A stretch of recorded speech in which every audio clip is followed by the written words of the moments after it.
Hey Vine Life, we are in the thick of the 40-day fast. I'm sure at this point, so many of us have beautiful stories of ways that we've encountered the Father, Son, and Holy Spirit and are feeling like our relationship with the Father, the intimacy has deepened and grown. And that is the beautiful thing about fasting. There definitely is a component where our intimacy with him is expanded. We are made aware of his presence with us in greater ways. But I also want to suggest that fasting isn't only about what we experience with our relationship and the Lord, but it also has a component of the one another. Holy Spirit comes, and when we are fasting, we are inviting him to deposit things in us that he can then pull on at a later date to bless the people around us.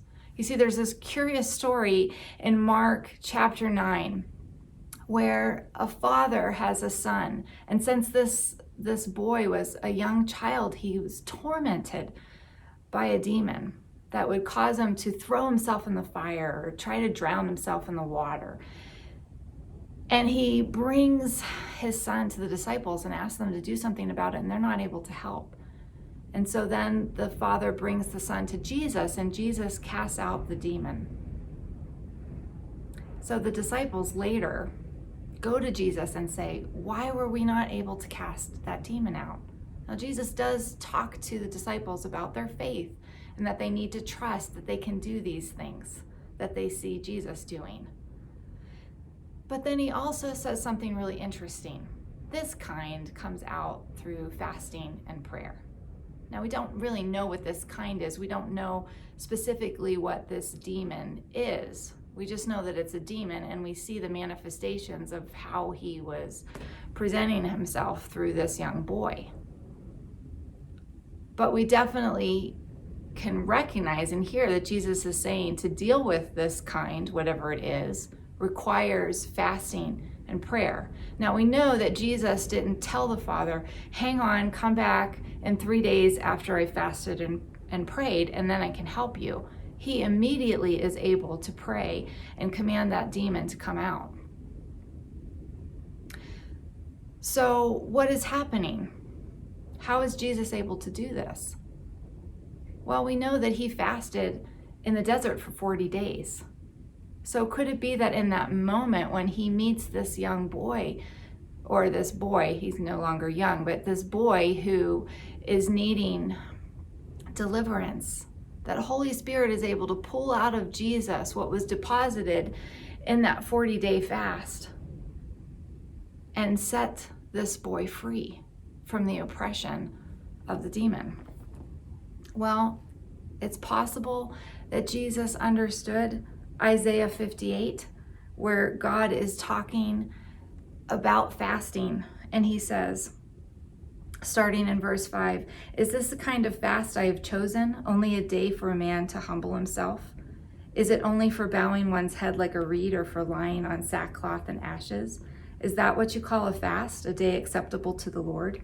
Is not this kind of fasting I have chosen, to loose the chains of injustice and untie the cords of the yoke, to set the oppressed free and break every yoke? Now, clearly God is not saying that fasting isn't something that he wants us to engage in, because Jesus fasted. So could the Father here be talking to us about our heart posture and what fasting does, and part of the means and the end game that he has in mind when we're fasting? You see, he's saying what I'm wanting is that people would fast and have humility and be aware of their need of me and surrender and live their life in a way that the fruit that comes out of the fast would be that they would be setting the captives free and breaking the oppressive yoke. And this is what we see Jesus doing in that Mark 9 scenario. Because he had fasted, Holy Spirit was able to pull from that. So it's almost like we have this heavenly bank account that we're depositing in, or rather that the Holy Spirit is depositing in us for a later time. And I got to tell you, I don't ever want to get in front of somebody who is needing to be set free, and Holy Spirit has to go looking for somebody else because I am so depleted that he has nothing to pull from.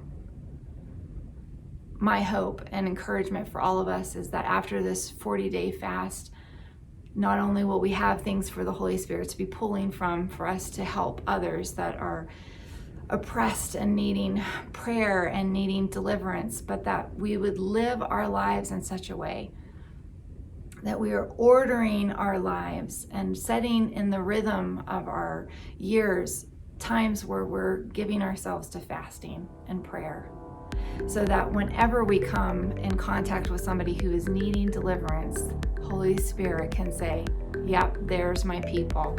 I can go to anybody at Vine Life because they are a humble people who fast and pray.